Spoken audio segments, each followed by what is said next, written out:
Olá, eu sou o Padre Beto e começa mais um Humanidade Livre, um programa que tem o apoio cultural do Açaí Restaurante Gamboa.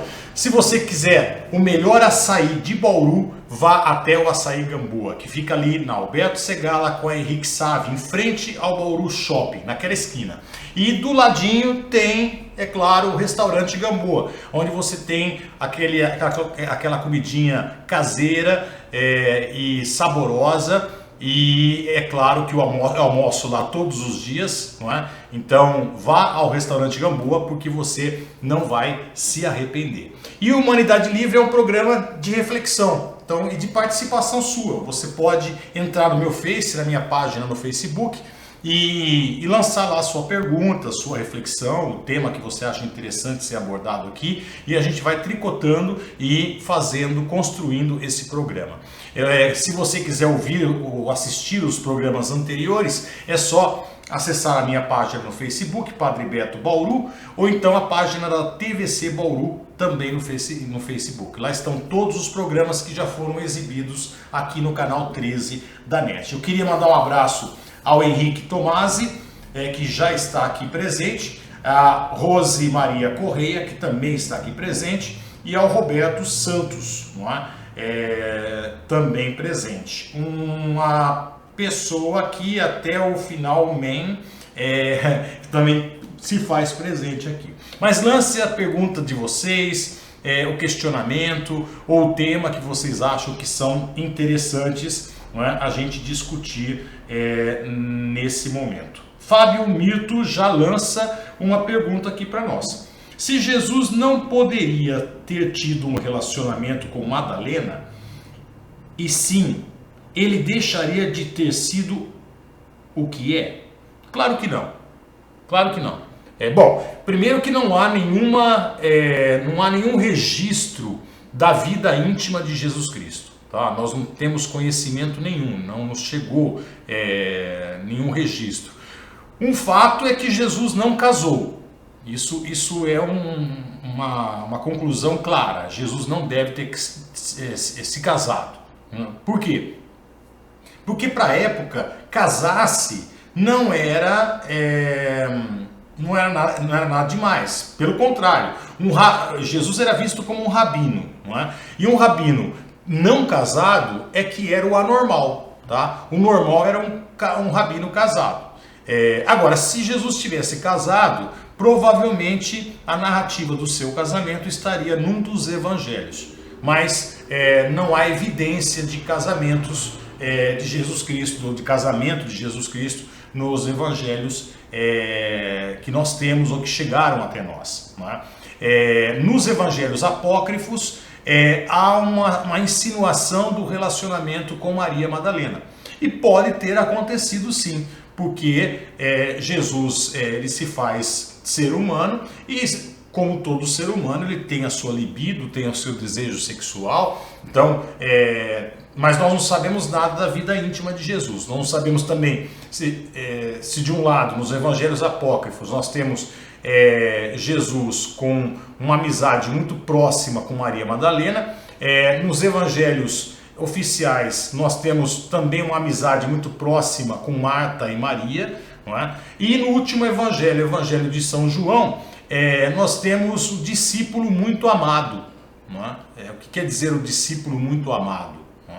Alguns interpretam que seria Maria Madalena, outros interpretam que seria um jovem discípulo com quem Jesus também tinha uma intimidade, porque a bissexualidade na antiguidade é algo muito comum. Não é? Então, mas o fato é que nós não sabemos absolutamente nada sobre a vida íntima de Jesus. Mas isso não seria uma forma de denegrir Jesus se ele tivesse tido um relacionamento, e provavelmente deve ter tido relacionamentos. Não é? Henrique Tomasi, ao ser informado sobre o seu afastamento, você de algum modo se sentiu desnecessário para a entidade e mais necessário para a comunidade, como está sendo através da internet? Olha, não, eu sempre me senti necessário para a comunidade. Eu nunca assim, me senti necessário para a instituição Igreja Católica. eu sempre procurei enxergar no meu sacerdócio um serviço à comunidade. Por isso que, como padre, eu assim atuei também nos meios de comunicação. Aqui em Bauru eu me formei em radialismo, então eu tinha um programa de rádio na 96 FM, depois eu tive um programa de rádio na 94 FM, depois eu tive um programa de rádio na antiga Auriverde, não é? Enfim, eu sempre procurei, eu sempre escrevi para os jornais, sempre fiz crônicas para os jornais, e enfim, eu sempre procurei participar da vida da comunidade e servir a comunidade. O sentido para mim do sacerdócio era esse, não era ser membro da hierarquia da Igreja Católica, mas era servir realmente a comunidade, cristã ou não cristã, independentemente de quem seja, não é?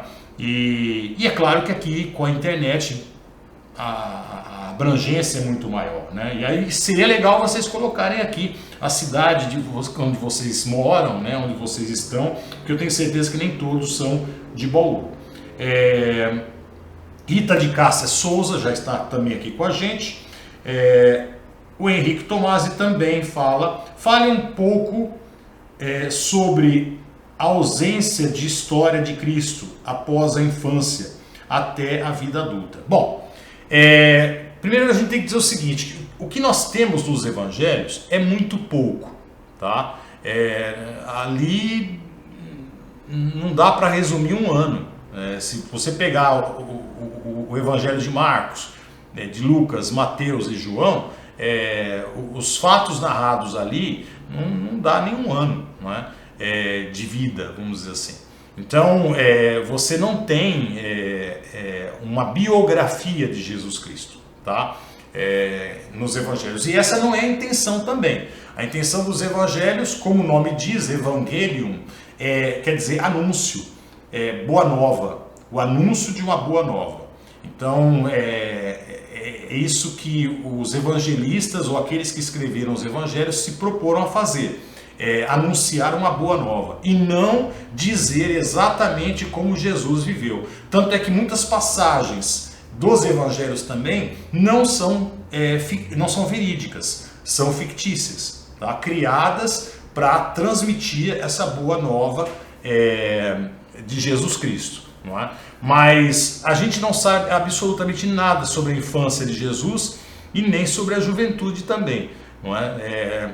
Alguns especulam, houve várias especulações de que Jesus tenha ido à Índia, tenha sido iniciado na Índia, ou então Jesus tinha vivido entre os essênios, que era uma ordem monástica que existia na época de Jesus na região, né? Mas nós não temos evidência alguma sobre isso. É bem provável que Jesus tenha vivido uma vida muito normal, tenha trabalhado como carpinteiro, auxiliando seu pai, não é? E depois então iniciado a sua vida pública. E sobre a vida pública de Jesus também nós não temos muita coisa, nós temos pouca coisa, poucos elementos, mas são já elementos muito fortes, não é? Para a gente entender o que ele quis transmitir, né? Ele tem uma mensagem muito vanguardista, tem uma mensagem muito além da nossa época, não é? Se você pegar o trecho que ele conversa com a samaritana, é um trecho revolucionário, não é? Por quê? Porque na época homem não conversava com mulher, não é? Em praça pública, em público. Homem só conversava com mulher dentro de casa. E ainda era o homem que se dirigia à mulher. Não é? Segundo lugar, mulher não conversava nem dentro de casa sobre Deus. Tá? Era um assunto proibido para a mulher. Por quê? Deus era assunto de homens. Ponto final.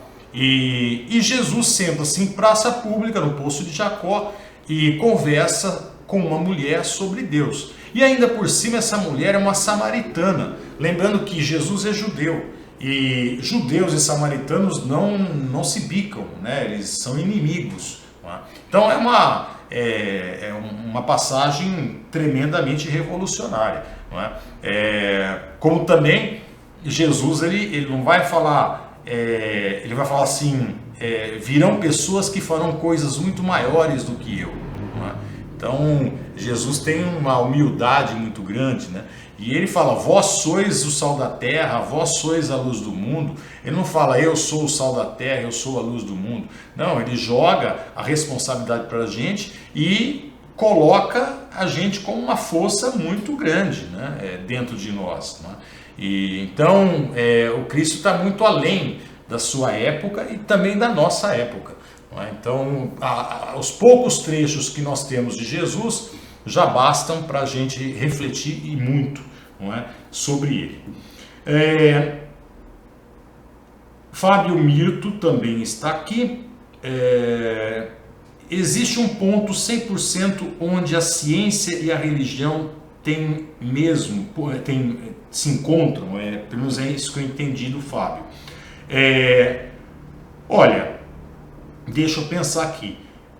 Eu não vejo ciência e religião como opostos, tá? Eu acho que a ciência contribui com a religião e a religião contribui com a ciência.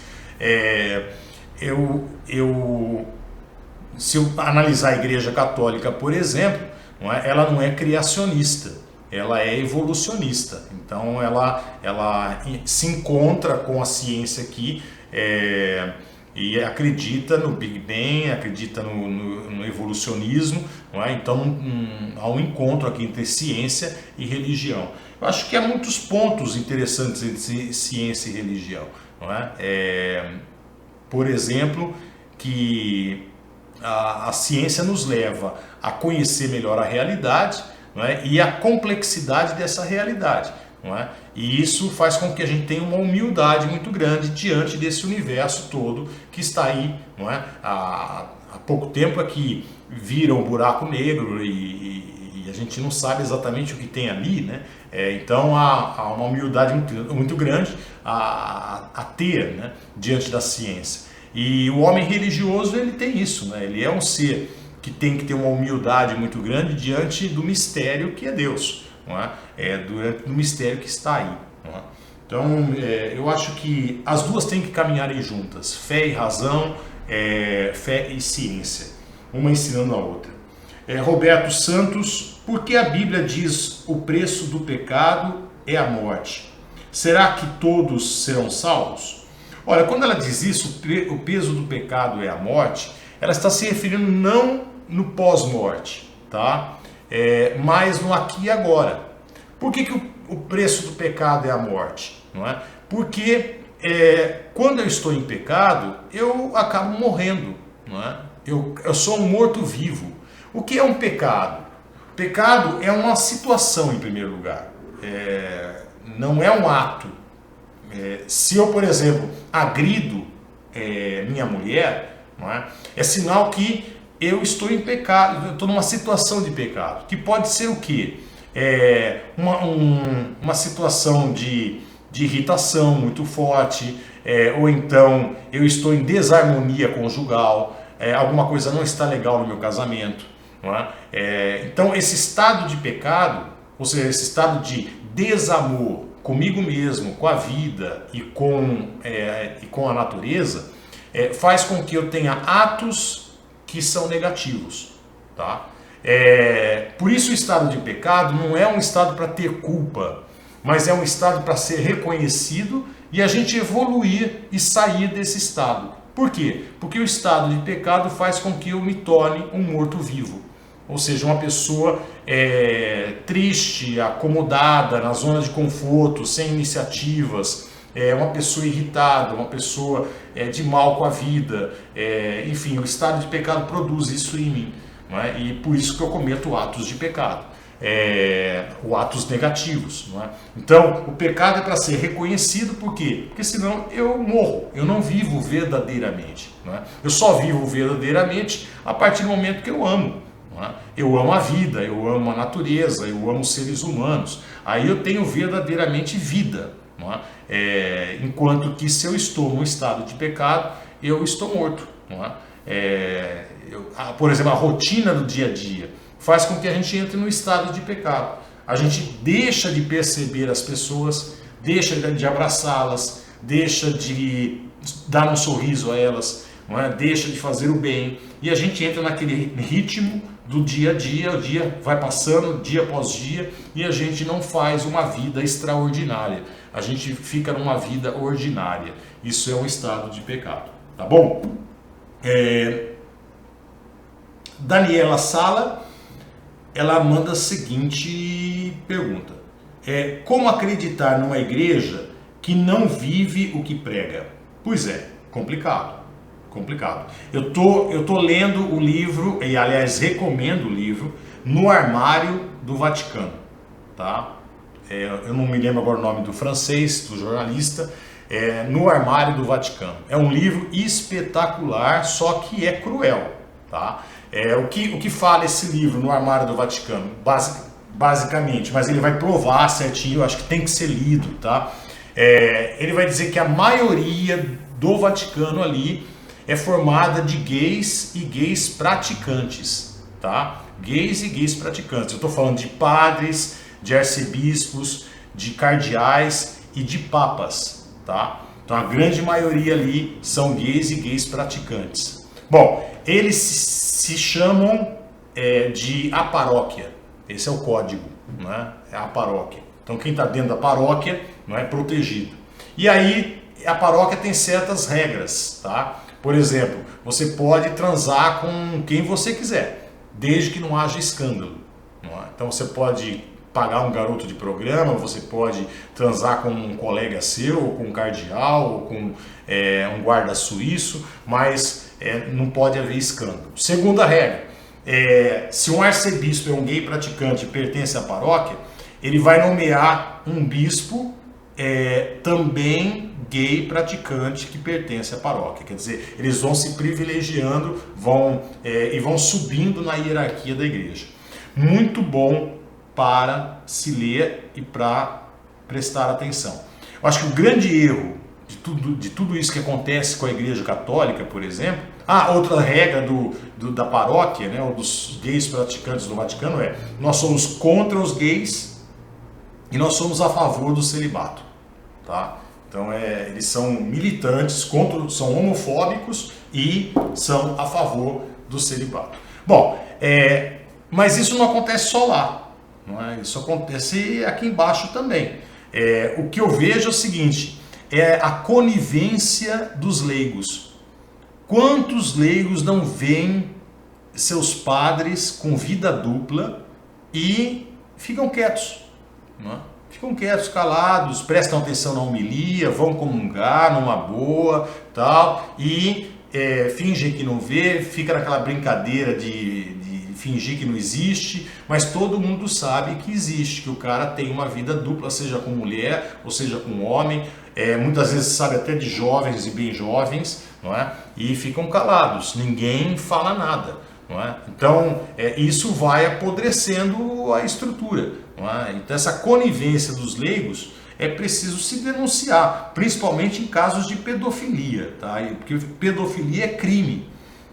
O que acontece na Igreja Católica com um padre pedófilo? Normalmente ele é só transferido para um outro lugar. E lá, nesse outro lugar, ele vai fazer novas vítimas. Então é preciso denunciar mesmo, é uma coisa muito séria, tá? Então é claro que fica difícil, né, Daniela? Você viver numa instituição onde se prega o amor, não é? Mas se vive a hipocrisia e se prega que o homossexual deve ser casto, não é? Ele não pode ter relações homossexuais, e os próprios líderes que pregam isso têm as suas relações homossexuais numa boa, não é? Então aqui fica complicado, não é?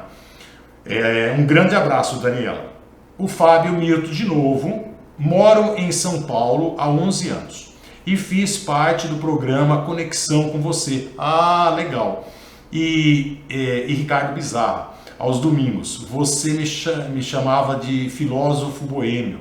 Fábio, agora eu lembro de você, tá? Um grande abraço para você. Puxa vida, foi um bom tempo, o tempo do Conexão 96, viu? Henrique Tomasi, partindo da premissa do homem revolucionário, se Cristo viesse nos dias de hoje, teria um final diferente do que teve há 2000 anos atrás? Olha, talvez teria, porque nós vivemos assim uma democracia, nós vivemos uma liberdade maior, né? Nós estamos aí com uma diversidade muito grande, nós estamos aprendendo a conviver com a diversidade. Então, talvez mesmo Jesus sendo radical, revolucionário, não é? Ele talvez seria preso, né? Ou talvez reprimido de alguma forma, com certeza, excluído, com certeza, não é? Mas morto talvez por uma circunstância, né? Já morto pelo Estado, por exemplo, não seria, não é? Não sei, ou talvez seria, não é? Assassinado por alguma amando de alguém, né? Já que ele era contra qualquer tipo de poder, né? E a favor do amor, não sei. A história provavelmente seria outra, não é? O Luizinho está aqui, um grande abraço, Luizinho. Sobre o empurrão sofrido pelo padre Marcelo Rossi. O fato de instantes após o ocorrido, ele atribuir ao demônio com palavras, viram como o demônio me detesta, num grande evento católico, não passa uma sensação de ele aproveitou da situação para se autopromover? Outra impressão, tudo que não passou de um teatro para fazer as pessoas acreditarem em um milagre? Nada de mais trágico ter ocorrido? Olha, Luizinho, eu também achei que a fala dele foi infeliz depois, né? Vocês viram como o demônio me odeia, né? E depois também a fala dele de Maria passa na frente, não sei o que, ele gravou um vídeo, né, dizendo que estava tudo em ordem e tal. Eu fico em dúvida, ou se ele é fanático mesmo assim, se ele tem uma visão tão medíocre, teologicamente falando, ou se ele se aproveita das situações, não é? Já que o povo quer consumir isso, então vai consumir isso, e eu vou aproveitar disso para me promover. Não é? Agora, que isso tenha sido uma armação, eu acho que não, eu acho que é ir longe demais na especulação. Na verdade, eu acho que ele aproveitou mesmo da situação, não é? E teve aquela fala que, na minha opinião, uma fala burra, imbecil, sei lá, ou no mínimo aproveitadora, né? De qualquer forma, vai fazer o quê? Eduardo Previero, trabalho na Unimed, sou enfermeiro, hoje estou de plantão, peço tua bênção, Deus te abençoe, Eduardo, que você possa fazer muito bem o seu trabalho, porque o seu trabalho é muito importante, tá? É um trabalho que lida com vidas, né? E vidas que estão num momento de carência muito grande, não é? Então, aquela palavra amiga, aquele estar presente que dá segurança, né? Vale muito a pena, né? E você tem isso nas mãos, tá? Então, cumpra muito bem o seu trabalho, tá? Porque é um trabalho precioso, um trabalho nobre, vale muito a pena. E tenho certeza que vai trazer muito retorno para a sua vida. Um grande abraço, Eduardo. Daniela Sala, ela manda um grande abraço e está agradecida pela resposta. Roberto Santos, eu sempre achei que o Papa que criou o celibato era gay. Se eu ler esse livro, acho que vou ter certeza. Eu acho que sim, eu acho que você vai ter certeza, tá? É claro que o celibato na Igreja Católica, ele foi criado a princípio por uma questão econômica. Tá? É uma questão econômica, porque durante 1000 anos os padres casaram, tá? Então durante 1000 anos não tinha o celibato obrigatório no catolicismo.